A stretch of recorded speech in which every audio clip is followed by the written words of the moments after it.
Et salut internaute, ça me fait super plaisir d'être avec toi aujourd'hui. Et le sujet, c'est ça. Donc là, je vais plus parler maintenant des réalisateurs, parce que ça va être difficile pour ces gens-là de parler d'une œuvre en particulier, mais plus de tout ce qu'ils ont fait jusqu'à maintenant, qui effectivement s'inscrit pas mal, comme je disais toujours, dans la thématique de la recherche identitaire ou de la culture québécoise.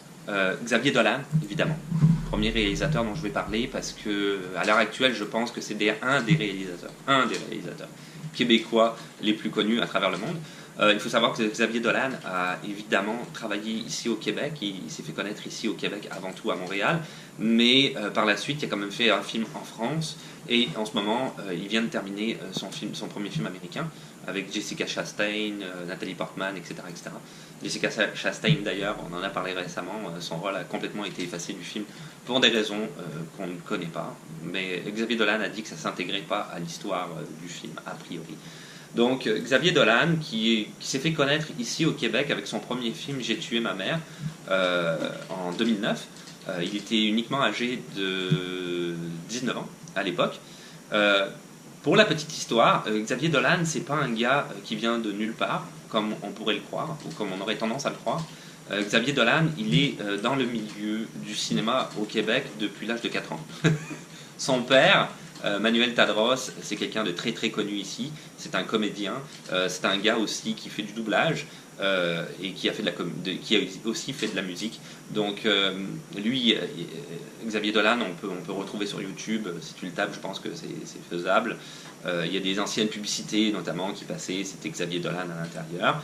Je pense aussi à Harry Potter. Harry Potter, Ron Weasley, depuis le premier Harry Potter, c'est Xavier Dolan dans la version québécoise qui le double.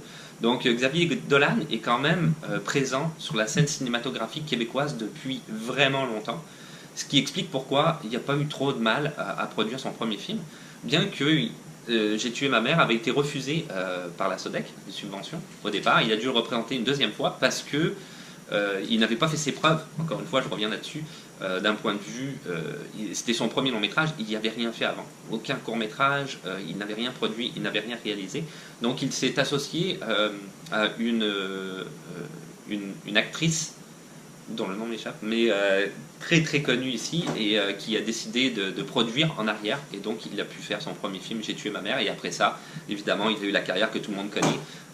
Il a été primé à Cannes, et il a fait d'autres films comme Mommy, qui sont Laurence Anyways, Mommy, Tom à la ferme, Juste la fin du monde, ça c'était le film français avec Vincent Cassel notamment. Donc c'est ça, il a fait après toute une série de films quand même qui ont marqué quasiment l'histoire du cinéma, je dirais. Il a réalisé 2 clips aussi, je sais, College Boy d'Indochine et Hello d'Adèle. Donc ces 2 clips qu'il a fait. Hello d'Adèle, ça reprend la thématique de J'ai tué ma mère. Et College Boy d'Indochine, c'est plus sur ce qu'on appelle ici l'intimidation. C'est-à-dire les violences physiques que les jeunes peuvent se porter les uns aux autres pour juste par discrimination, hein, parce que voilà, c'est différent. Ce qui est vraiment pas cool, mais ce qui existe malheureusement. Donc c'est ça. Lui, Xavier Dolan reprend évidemment toutes les thématiques qui sont au niveau des problèmes relationnels, des problèmes au niveau identitaire, et tout ça relié beaucoup, surtout pour ses premiers films, à la culture québécoise. Toujours relié à la culture québécoise. Donc à la manière de penser, à la manière de s'intégrer dans la société, ou des difficultés à s'intégrer par rapport à tes croyances religieuses, ou tes pensées philosophiques, ou même, parce que ça tourne beaucoup pas mal autour de ça, ou même tout simplement, comment je te dirais, tes tendances sexuelles, ton orientation sexuelle, c'est ça que je cherchais. Donc voilà, c'est toutes ces thématiques-là, toujours par rapport à l'univers du Québec, on s'entend. Un autre réalisateur dont je vais parler, c'est Denis Villeneuve. Alors pour moi, Denis Villeneuve, c'est un très grand réalisateur. Je l'aime beaucoup. Même si je n'ai pas aimé tous ses films, mais je l'aime beaucoup. Je pense que Denis Villeneuve ne devrait pas être au scénario. Quand il n'est pas au scénario, ses films sont extraordinaires parce que c'est un très très grand réalisateur. Au niveau de la photographie, il est exceptionnel. Denis Villeneuve, il a fait plusieurs films. Il a fait 32 août je me souviens plus. Son premier film, je m'en souviens plus. 32 août quelque chose. C'était le premier film qu'il avait fait. Qu'il l'a fait plus ou moins connaître, mais surtout qu'il l'a fait connaître dans le milieu. Et après ça, il avait fait Maelstrom en 2000, il a fait Polytechnique et il a fait Incendie. Alors, ces trois films-là, c'est les films qui l'ont fait connaître vraiment sur la planète cinéma. Maelstrom, c'était pas mal une bonne idée, c'était bien fait, c'était très très typiquement québécois, surtout dans la manière d'être. Hein. C'est quelqu'un qui a un accident de la route et qui remet toute sa vie en question. Et donc on revoit vraiment, comment je dirais, toute son organisation de vie banale québécoise typique et comment elle remet tout ça en question pour dire non, non, moi je veux plus vivre là-dedans. Donc vraiment, on est dans cette thématique-là. Polytechnique, c'est le film qui l'a fait connaître, complètement tourné en noir et blanc. Ce film-là revient en fait sur les incidents de la Polytechnique qui a eu lieu au début des années 80, où un tireur fou, donc je ne ferai pas la promotion parce que je suis toujours contre ça, Charles Manson, etc., pour moi c'est des gens horribles, donc je ne ferai jamais la promotion de ces gens-là, a décidé de rentrer dans l'université et armé d'un fusil et de tuer juste des femmes. Donc il a fait un massacre abominable et qui est resté ici gravé quand même dans les mémoires. Ça a choqué beaucoup les gens. Ça a vraiment choqué les gens. Et Denis Villeneuve a mis en scène en fait ce drame-là. Qui, moi j'ai vu le film, ça se passe uniquement à la fin, dans les dernières minutes de la fin. Donc on voit plus la vie à l'université et les interactions entre personnages. C'est très intéressant, c'est fait en noir et blanc. Il y a Karine Vanasse qui a le rôle principal dedans. Non, j'ai trouvé ça vraiment un très très bon film et je comprends pourquoi il s'est fait connaître grâce à ce film-là. Mais c'est Incendie, le film d'après, qui l'a vraiment fait connaître à Hollywood, parce qu'à Hollywood, il faut toujours ton ticket d'entrée en tant que réalisateur. Il faut que tu aies fait des films qui aient marqué, qu'eux aient eu envie de voir aussi. Et Incendie, ça a été le cas, parce qu'Incendie, c'était avant tout une pièce de théâtre qui était très très très connue.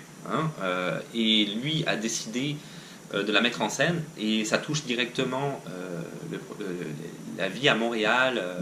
C'est avec un héritage, etc. C'est assez intéressant à regarder. Et ça l'a fait. Il a commencé sa carrière aux États-Unis, et après ça, s'en est suivi Prisoners avec Hugh Jackman et Jack Gyllenhaal, ou Enemy, qu'il a tourné aussi avec Jack Gyllenhaal un petit peu en même temps, Sicario, Blade Runner 2049 notamment, qui a été le dernier, et en ce moment, il travaille sur Dune avec la maison de production Legendary, si tu ne le savais pas, tu le sais maintenant, qui va être donc l'adaptation du célèbre roman Dune. Moi là-dessus, ces films, je les ai trouvés vraiment formidables. The Arrival, ne pas oublier The Arrival en 2016. Moi, ces films, je les ai trouvés vraiment formidables. The Arrival, je pense que Prisoners, je dirais Prisoners, The Arrival, c'est pas mal dans les films les plus réussis qu'il a fait. J'ai aimé Sicario, mais il y avait des petites...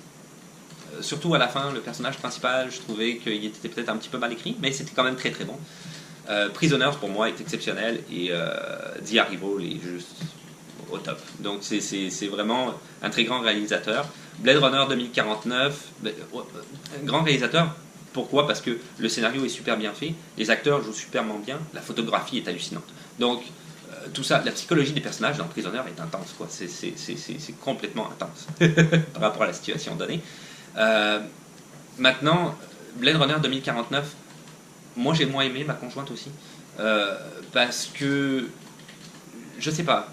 Je pense qu'il y aurait pas fallu. C'est pas nécessairement un mauvais film, c'est pas non plus un bon film, mais il aurait peut-être fallu laisser Blade Runner où il était et pas en faire une suite. Pour moi, Blade Runner était un petit peu un intouchable. C'est un classique du cinéma de Ridley Scott. C'est extraordinaire comme film à tous les niveaux.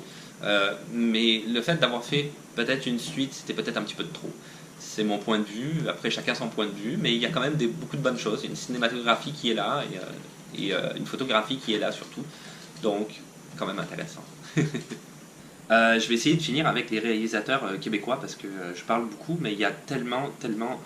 il a fallu que je fasse un tri quand même sur ce que j'allais dire, parce qu'il y a tellement de choses à dire sur le sujet que je ne pouvais pas faire une vidéo qui allait durer 3h30. Donc, j'ai essayé de regarder ce qui était le plus intéressant, d'après moi, comme je l'ai dit au début, sur le cinéma québécois, ou ce qui est le plus, incontournable, des incontournables. Donc pour les réalisateurs, parenthèse fermée, pour les réalisateurs, je vais continuer avec Jean-Marc Vallée. Jean-Marc Vallée, c'est un cinéaste québécois qui a beaucoup tourné à Hollywood depuis 1995, même si on ne le sait pas, pendant plus de 10 ans, il est encore à Hollywood. Notamment, il a fait quand même pas mal de séries télé, documentaires, etc. au niveau de la réalisation. Il s'est fait connaître en 1995 avec un film qui s'appelle La Liste Noire. Donc c'est un film qui est, comment dire, qui s'inscrit typiquement dans la trahison, dans un personnage qui a une vie très difficile puisque ça se passe dans les bas-fonds de la criminalité, hein, puisque le héros est une prostituée qui essaye de s'en sortir à travers la justice, les procédures de justice. Et ce qui est intéressant avec ce film-là, c'est qu'il a été très mal reçu dans le milieu de la francophonie. Donc au Québec et en France, ça n'a pas été un succès, mais les anglophones ont adoré. Ils l'ont regardé sous-titré, les Américains et les Canadiens anglophones ont adoré, et du coup ça lui a ouvert les portes de Hollywood.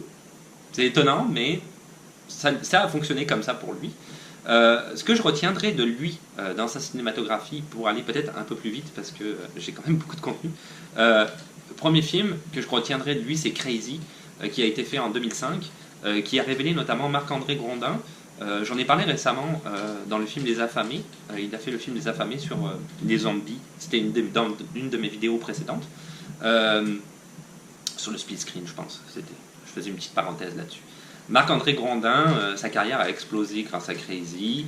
Il a notamment fait pas mal de films en France, un petit peu aux États-Unis, et maintenant il est de retour au Québec.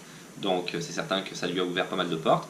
Crazy, je dirais que c'est peut-être pas un incontournable, mais c'est quand même un très bon film. La bande son est exceptionnelle, ça a dû lui coûter énormément d'argent. Il y a David Bowie, il y a plein de gens là-dedans, et ça reprend, je l'ai vu, c'est quand même pas mal comme film, et ça reprend, comment dire, le contexte de l'homosexualité au début des années 80, c'est ça, c'est au début des années 80. Et le rapport entre un jeune homosexuel avec sa famille qui est peut-être plus, surtout le père qui est peut-être plus fermé d'esprit. Donc on a vraiment les rapports entre les deux, et encore une fois toujours dans le contexte de la culture québécoise. Si tu regardes le film, tu vas tout de suite comprendre ce dont je veux parler. Une autre chose aussi de ce film, de ce réalisateur-là, Dallas Buyer Club de 2013 avec Matthew McConaughey et Jared Leto. C'est lui qui a réalisé ça. Ça a été oscarisé. Les deux acteurs ont eu un Oscar. Hein. Matthew McConaughey a eu meilleur premier rôle et Jared Leto meilleur second rôle. C'est monumental comme film. Ça traite du VIH et d'un cow-boy qui décide, qui est complètement fermé d'esprit, qui devient super ouvert d'esprit finalement et qui décide de donner accès, essaye de donner accès aux médicaments à tout le monde, puisque la ZT dans les années 80 était excessivement chère. Donc et c'est encore le cas, mais on ne rentrera pas dans ce débat. mais c'est ça, le film est excessivement bien fait, le scénario est impeccable, le jeu des acteurs est impeccable. Matthew McConaughey a perdu 20 kilos pour le rôle, mais Jared Leto aussi, il ne faut pas l'oublier. Il a aussi perdu beaucoup de poids.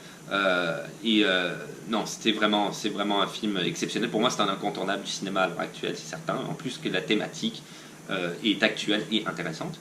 Et dernier petite chose qu'il a fait, c'est Big Little Lies de 2017 que j'ai vu, qu'on appelle couramment une télésérie, c'est-à-dire que ce n'est pas une série télé. Une série télé, il va y avoir des saisons qui suivent, et une télésérie, c'est quelque chose qui commence et qui finit, mais en plusieurs épisodes. Sauf que maintenant, c'est devenu une série télé. Il faut me suivre, Big Little Lies. Mais à la base, c'était une télésérie. Donc, c'est 7 épisodes. Il y a Nicole Kidman, Reese Witherspoon là-dedans, Alexander Skarsgård, le fils de Peter Skarsgård, qui joue excessivement bien. Adam Scott aussi, qui est là comme acteur. Ça a été créé par David Cayley, d'après le roman de Liane Moriarty, qui est un classique. C'est une série télé que moi j'ai vue avec ma conjointe et on a énormément aimé. C'est sûr que les premiers épisodes, c'était très difficile à voir parce que il n'y a pas vraiment de contenu. Bon, c'est des gens qui sont un petit peu riches, dans une localité un petit peu riche, qui ont une vie très paisible et très ordinaire et qui font, comment je dirais, des petits drames de la vie quotidienne, des choses extraordinairement dramatiques.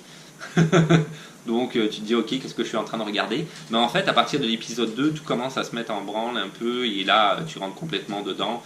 Et c'est très très très intéressant, les interactions entre personnages, etc. Pour moi, c'est rendu quasiment un classique à l'heure actuelle. C'est vraiment à voir. Les acteurs jouent superbement bien là-dedans. C'est hallucinant comment ils jouent bien. Peter Skarsgård est hallucinant, mais ils le sont tous. Nicole Kidman aussi joue vraiment bien. Et il y a des acteurs que j'apprécie pas nécessairement dans cette série-là, par goût personnel. Mais là, je trouve qu'ils jouent tous bien. Il faut être quand même honnête, là, tout le monde joue superment bien. Donc, Big Little Lies, c'est à voir, et ça va clôturer Jean-Marc Vallée pour parler de lui. Un autre cinéaste québécois, Pierre Falardeau. Alors, Pierre Falardeau, lui est resté au Québec, hein, il ne s'est pas exporté, mais lui, c'est très particulier. C'est un militant indépendantiste. C'est un monsieur qui parlait, parce qu'il est mort, mais c'est un monsieur qui parlait fort et qui disait ce qu'il pensait et qui n'aimait pas trop qu'on ne soit pas d'accord avec lui. Donc, c'est quelqu'un ici que les médias s'arrachaient parce que ça donnait pas mal de couleurs à leur émission. Hein. Ils savaient que s'il l'amenait, lui, alors là, ça allait partir assez fort. On est dans les espèces de têteux de la presse. Il y en a un autre récemment, le petit poodle de la presse, Marc Cassivi, le petit frisé.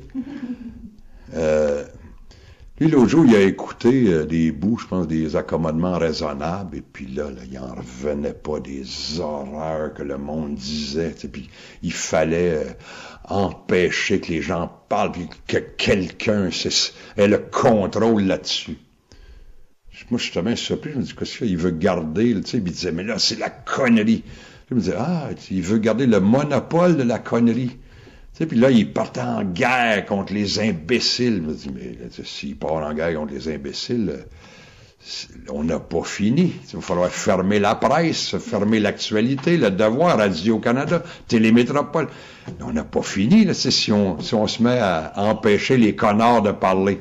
Alors, Cassivi devrait commencer par s'auto-détruire, s'allumer par le feu, se faire harakiri. Mais moi, des fois, puis ça m'a frappé à l'époque, tu sais, quand tout a commencé à Hérouville, tu sais, les gens smart de l'élite intellectuelle québécoise, c'est effrayant, les gens de la campagne qui ne comprennent rien. Nous, à Montréal, on est multiculturel, on mange des sushis, on danse le souvlaki, nous, on est ouverts, on est métissés. C'est fantastique, de ces crétins de la campagne qui ne connaissent rien. Moi, des fois, encore une fois, il y a là-dedans ben du mépris. Moi, des fois, j'essaye d'écouter ce que le monde dit, tu sais, puis des fois, le monde, ils disent des affaires tout croche. Mais il faut écouter, tu sais, ce même croche. Il essaye de dire quelque chose, il essaye de traduire un malaise. Puis, je sais pas, moi, d'interdire la lapidation à Hérouville. Moi, je suis d'accord avec ça. Les autres, quoi, ils sont pour la lapidation. Non, mais des fois, il faut écouter ce que le monde dise, même quand des fois, ça part dans tous les sens. Puis, dans l'affaire des accommodements raisonnables, moi, une affaire qui me dérange un peu, c'est cette fixation que le monde ont présentement sur l'islam. Moi, j'ai des chums, moi j'ai travaillé en Algérie, j'ai des chums sénégalais qui prient, ils m'ont emmené au Sénégal, ils m'ont jamais emmerdé, ils me cassent pas les couilles, venons pas fous. Tu sais, là, je vois, depuis le 11 septembre, là aussi, les médias, spécialement les médias américains, ont fait des musulmans, des monstres. Ils ont remplacé les communistes russes par... Là, c'est un nouveau monstre, c'est l'islam, les Arabes. Mais moi, les Arabes que je connais, ils sont fins. Tu sais, c'est du monde comme nous autres. Ils ont 2 bras, 2 jambes, ils ont des enfants. Tu sais, ils jeûnent pour le ramadan. Oui, on connaît ça, Calice. Quand on était jeune, on faisait le KTA. On faisait le carême. C'est pas grave. Tu sais, arrêtons de devenir fous. Puis moi, les Arabes, ils se sont pas plantés en avion dans le bureau de poste de Sainte-Flavie. Ils ont attaqué New York. C'est pas moi. Mais là, en même temps, si on continue à faire chier le monde, à se ranger toujours du bord des Américains, un jour, on va payer pour. En tout cas, mais tout ça, pour moi, ça n'empêche pas non plus de... Moi, je suis accueillant envers l'humanité entière. Moi, l'humanité entière, c'est mes frères. Mais faites-moi pas chier. Pompez-moi pas l'air. Moi, c'est la seule place au monde où je suis chez nous, c'est ici. Alors moi, je suis chez nous. Faites pas chier. Le reste, moi, je vous aime, puis je vais vous accueillir n'importe quand. Voilà. Pour donner un exemple aussi de la manière extravagante qu'il avait de réagir, c'est qu'à un moment donné, il y avait une manifestation pour le Liban, et lui et Julien Poulin sont allés dans cette manifestation-là à Montréal, et ont brandi un drapeau du Hezbollah.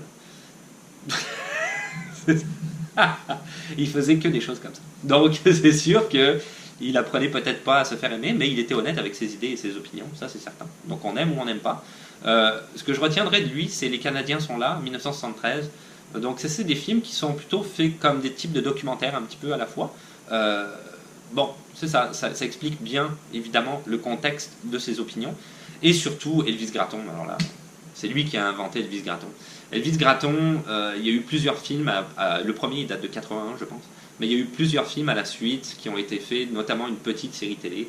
Mais je recommande vraiment le 1 et le 2, Elvis Gratton 1 et 2. Après le 3 on avait quand même un peu moins aimé, mais ça reste quand même Elvis Gratton. Elvis Gratton, c'est comment j'expliquerais ça? C'est le gros Québécois mis en scène, fan d'Elvis Presley, d'où le nom Elvis Gratton. Et qui réagit comme le Québécois de base réagirait, mais dans un style ultra comique. C'est excessivement drôle. La première fois que j'ai vu ça, moi, je pense que j'étais mort de rire du début à la fin. J'ai même vu 2 fois, en peu de temps. Parce que c'est un ovni, ce film-là. Quand on n'est pas québécois, c'est un ovni, et ça nous explique tellement de choses au travers. Quand on n'est pas québécois et quand on est... Comme moi, à l'époque, j'étais nouvel immigrant. Quand on est nouvel immigrant, qu'on ne connaît pas nécessairement la société québécoise, quand on regarde ce film-là, ça nous explique beaucoup de choses quand même au travers du support de la comédie. C'est vraiment... Non, c'est à voir. C'est à voir. Si tu arrives à trouver Elvis Gratton, je te le conseille. Et dernier réalisateur dont je parlerai, Denis Arcand, évidemment. Je pense que lui, c'est un incontournable. Il est quasiment connu à travers tout le milieu de la francophonie. Il s'est fait connaître beaucoup en France avec Les Invasions barbares en 2003. Les Invasions barbares, c'est le deuxième film, en fait, il avait appelé ça une trilogie thématique, mais c'est plus une trilogie, il y en a plein d'autres. Donc Les Invasions barbares, c'est dans une thématique. Il y a eu la chute de l'Empire américain, qui est sorti en 1986, et le déclin de l'Empire américain, qui vient de sortir en salle ici au Québec, donc cette année, en 2018. Et c'est des films qui ne se suivent pas, mais qui partagent la même thématique selon Denis Arcand. Donc c'est vraiment la même chose. L'Âge des Ténèbres aussi, en 2007. Donc là, on est vraiment dans les relations interpersonnelles, qui je suis, la remise en question de mon job, etc., etc. Il y en a un de films qui présente des gens qui s'en vont dans un chalet et ils n'arrêtent pas d'essayer de réfléchir sur leurs conditions au sein de la société, et leur remise en question, etc., etc., etc. Ça, c'est Denis Arcand. C'est comme ça qu'il fait ses films. Les Invasions barbares, moi quand je l'avais regardé, j'habitais déjà au Québec, j'avais pas trouvé ça très intéressant, mais j'avais compris pourquoi c'était intéressant dans le reste du milieu de la francophonie, parce que notamment il y a un gros passage dans Les Invasions barbares où il met en scène le milieu hospitalier ici au Québec, et en fait il a filmé comme un documentaire, c'est vraiment comme ça. Si tu as vu Les Invasions barbares, tu vas te dire ok c'est exagéré, ce n'est pas exagéré. Il y a des gens qui sont dans les couloirs, dans des lits, et qui sont en attente là, et certains couloirs d'hôpitaux qui sont véritablement presque, on dirait, des mouroirs. Quand on rentre là-dedans, c'est l'impression que ça donne. Il y a vraiment un problème à ce niveau-là. Je ne rentrerai pas non plus dans la polémique du système de santé québécois, mais si tu vas avoir une vision de comment ça se passe dans un hôpital au Québec, Les Invasions barbares reflètent à 100% ce qui se passe. C'est exactement ça. C'est exactement ça. Tu ne peux pas être plus précis que ça. Donc, je comprends pourquoi, du coup, c'est quelqu'un qui est quand même connu dans le milieu de la francophonie, parce qu'il montre des choses qui se passent au Québec que toi, quand tu es à l'extérieur du Québec, tu ne sais pas nécessairement que ça se passe comme ça. Donc c'est ça qui est peut-être intéressant chez ce réalisateur-là. C'est un grand réalisateur, il a 77 ans, donc j'imagine qu'il ne va pas continuer encore pendant 1 million d'années, mais je pense que dans sa filmographie, il y a certains films qui sont intéressants. L'Âge des Ténèbres 2007 avec Marc Labrèche, ça a l'air assez bon comme film aussi, c'est plus fantasmagorique au niveau du scénario, mais ça peut être intéressant à voir, donc Denis Arcand, évidemment, un incontournable. Et voilà, c'est tout pour aujourd'hui. Donc Donc c'était en ce qui concernait le cinéma québécois. La dernière fois, j'avais fait une vidéo sur le cinéma ougandais. J'avais dû couper au montage parce qu'il y a beaucoup de choses à dire aussi. Et à un moment donné, je sais plus comment faire le tri sur ce que je dois dire et ce que je ne dois pas dire.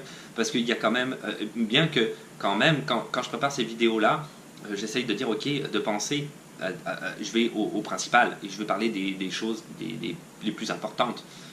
Donc dans le cinéma québécois ou ougandais, les réalisateurs, les courants cinématographiques, les films qui sont les plus importants. Mais comme le cinéma québécois par exemple, le cinéma ougandais est plus récent, mais le cinéma québécois c'est tellement vaste, c'est vraiment difficile de faire une sélection. Donc c'est sûr que j'ai oublié des gens là-dedans, comme je parlais de Ken Scott tout à l'heure. Bon, mais Ken Scott, je ne veux pas parler de lui, je suis désolé, mais il est quand même important aussi, mais je ne parlerai pas de lui parce qu'il faut que je fasse une sélection sur les choses que j'ai à dire. La Grande Séduction, si tu vas aller voir ce film-là aussi, qui a eu un remake en France récemment. Le Village de je sais plus quoi, en tout cas c'était avec Bourdon, il me semble, si tu es français. Donc c'est ça. J'ai essayé de faire le tour de la question et j'espère que je couperai pas trop au montage parce que là j'ai filmé, j'ai parlé vraiment longtemps. Donc après, pour le reste, comme d'habitude, si tu veux t'abonner, parce que c'est plus facile de savoir quand est-ce qu'une nouvelle vidéo va sortir, des questions, des suggestions ou même des commentaires, dans les commentaires bien sûr, c'est toujours bienvenu, de mettre un petit pouce bleu, parce que ça fait toujours plaisir, et puis on se retrouve à la prochaine. À la prochaine.